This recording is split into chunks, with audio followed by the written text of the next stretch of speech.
Hello बच्चों, आज हम पढ़ेंगे science and technology part 1 chapter number 2 periodic tables. Chapter number 2 periodic classification of element.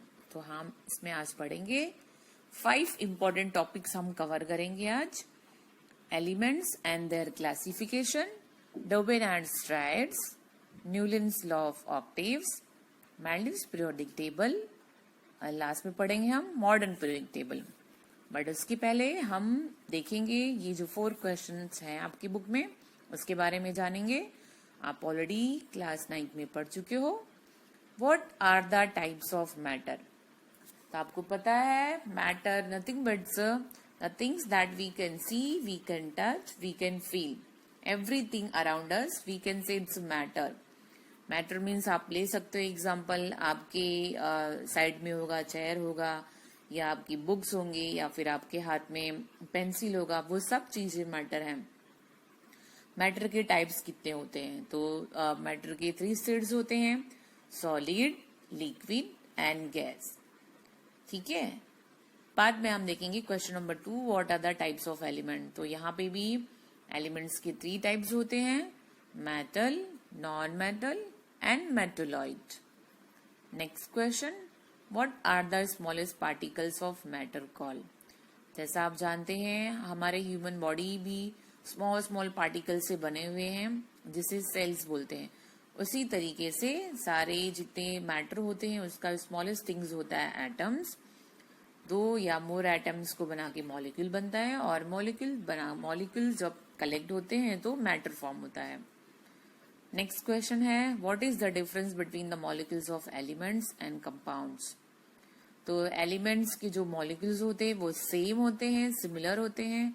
जैसा कि अगर आप एग्जांपल्स लो गोल्ड, सिल्वर या फिर कॉपर का, उसको अगर आप स्मॉलेस्ट पार्टिकल में कट करते हो तो जो स्मॉल पार्टिकल है उसकी प्रॉपर्टीज और जो बिग पार्टिकल आपके पास उसकी प्रॉपर्टीज सिमिलर होगी, उसमें कोई भी चेंजेस होने वाला नहीं है। जबकि कंपाउंड में चेंजेस होते हैं। जैसे आप फॉर एग्जांपल वाटर ले लो, वाटर किससे बना होता है? ऑक्सीजन और हाइड्रोजन से।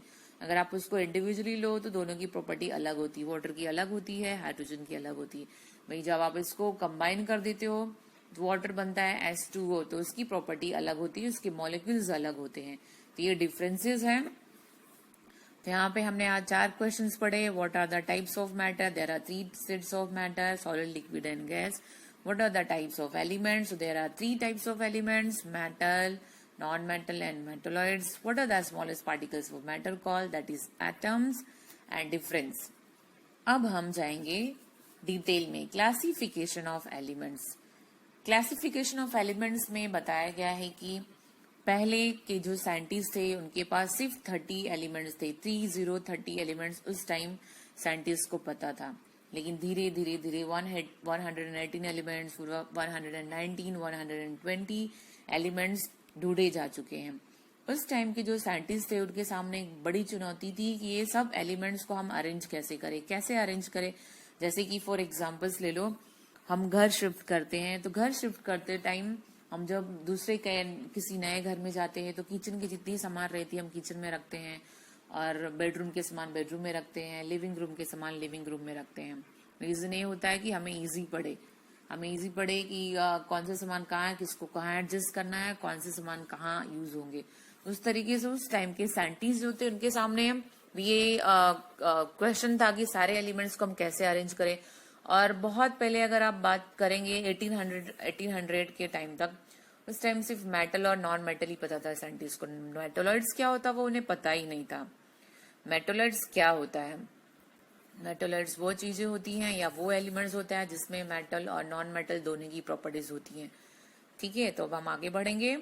तो सबसे पहले जो साइंटिस्ट थे वो थे डोबेनायर-ट्रैड्स के बारे में हम पढ़ेंगे। इन्होंने हमें क्या बताया? डोबेनायर-ट्रैड्स थे, पहले हम इन साइंटिस्ट के बारे में जानेंगे। 1817 में ये जर्मन साइंटिस्ट थे।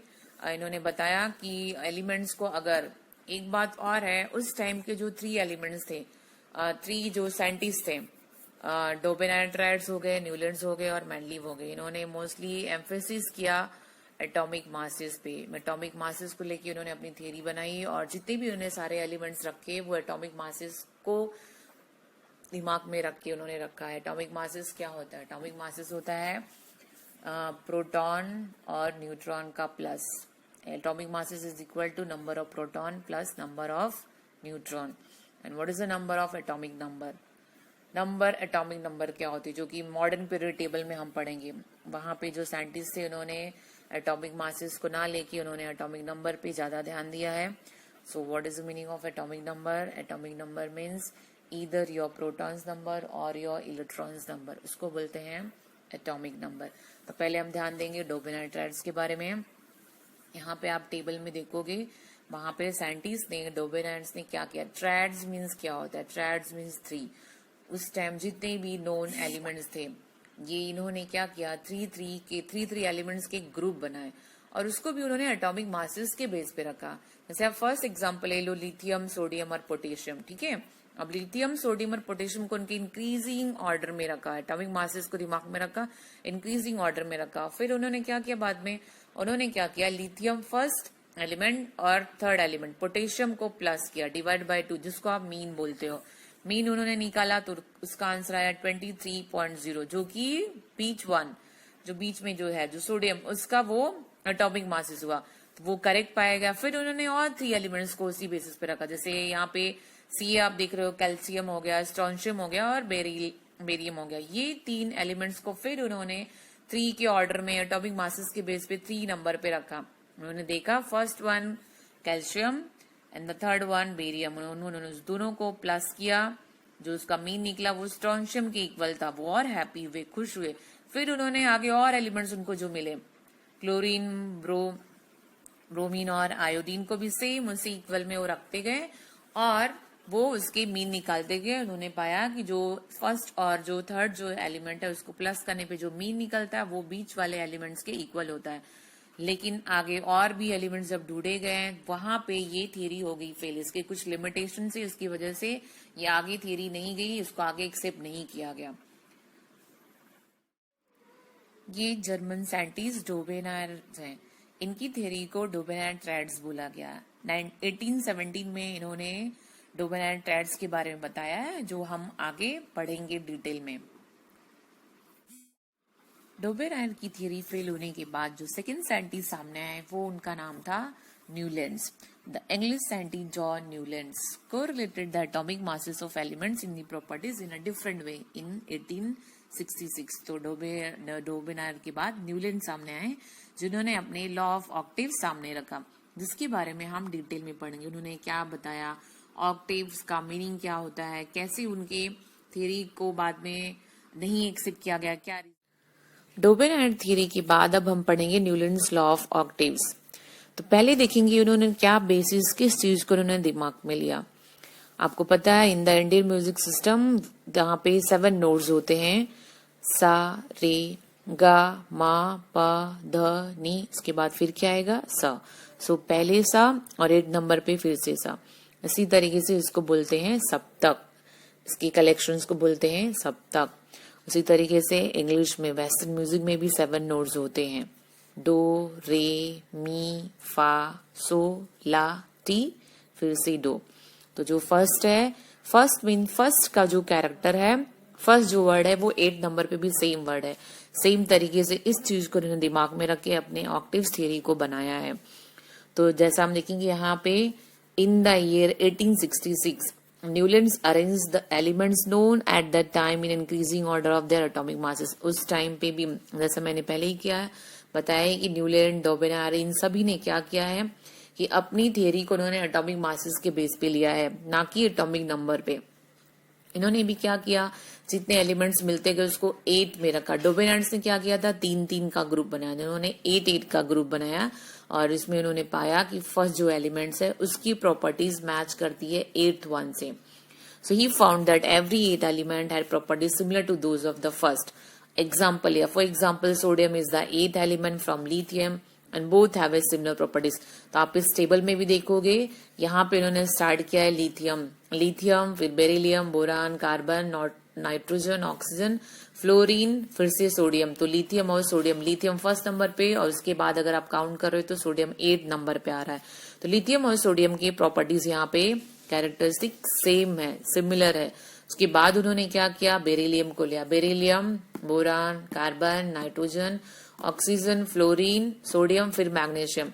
उसी तरीके से बेरिलियम फर्स्ट है तो मैग्नीशियम 8 नंबर पे आ रहा है। तो यहाँ पे उन्होंने पाया कि बेरिलियम और मैग्नीशियम की प्रॉपर्टी भी सिमिलर है। उसी तरीके से उन्होंने फिर फ्लोरीन और क्लोरीन के प्रॉपर्टी भी सिमिलर पाए। इस तरीके से वो क्या करते गए, Newlands compared this similarity with the octave जीना म्यूजिक। ऑक्टेव जीना म्यूजिक मींस जो 7 सरगम्स होते हैं जिसको सप्तक कहते हैं, उसके बाद सा आता है। उसी बेसिस पे वो अपनी एलिमेंट्स को भी रखते गए, उनके टेबल में वो अरेंज करते गए। He called the similarity observed in the 8th and the first element as the law of Octave. जो फर्स्ट और 8th का जो एलिमेंट्स है, जो उसकी प्रॉपर्टी जो सिमिलरिटी दिख रही है, उसी को उन्होंने लॉ ऑफ ऑक्टेव्स कहा है। लेकिन आगे चल के जब और भी मेटल्स, एलिमेंट्स सब ढूंढे गए तो उनमें कुछ लिमिटेशंस आए। Many limitations were found in Newlands Octave. बहुत सी लिमिटेशन, बहुत सी कमियां उनके टेबल में पाई गई। जैसे आप इस टेबल में भी देखोगे उन्होंने कहीं कहीं क्या किया है, दो एलिमेंट्स को साथ में रख दिया। आप देख रहे हो कोबाल्ट और निकल को साथ में रख दिया है सा की ग्रुप में। बाद में सेरिलियम और लेंथेनम को भी साथ में रख दिया है फा की ग्रुप में। आप देखोगे रख, जो कि गलत है। इस तरीके से नहीं, क्योंकि आप देखोगे तो कोबाल्ट और निकल की जो प्रॉपर्टी है वो Fe से मैच करती है, जबकि Fe को कहाँ रखा गया है, T में रखा गया है, O और S के साथ, ऑक्सीजन और सल्फर के साथ रखा गया। ठीक है, इस तरीके से उनके टेबल में कुछ कमियां भी आई हैं। इसकी वजह से आगे चल के इनकी भी प्रॉपर्टी या फिर इनके भी जो उन्होंने ढूंढा था उसको भी फेल पाया गया। So at last Newland's octave did not have provision to accommodate the newly discovered element। जो newly discovered element ढूंढे गए उनमें न्यूलैंड्स को थियरी को फेल पाया गया। The property of new element discover later and did not fit in the Newlands law of octave. आगे जो भी एलिमेंट्स ढूंढे गए वो न्यूलैंड्स की थियरी में फिट नहीं बैठ रहे थे। मीन्स कि अगर वो 8 एलिमेंट्स को सिमिलर उनके एटॉमिक मासेस के बेस पे रख रहे हैं तो ऐसा बिल्कुल नहीं दिख रहा है कि फर्स्ट की जो प्रॉपर्टी है वो 8 से मैच कर रही है। इसलिए आगे चल के उनकी प्रॉपर्टी फेल पाई गई है।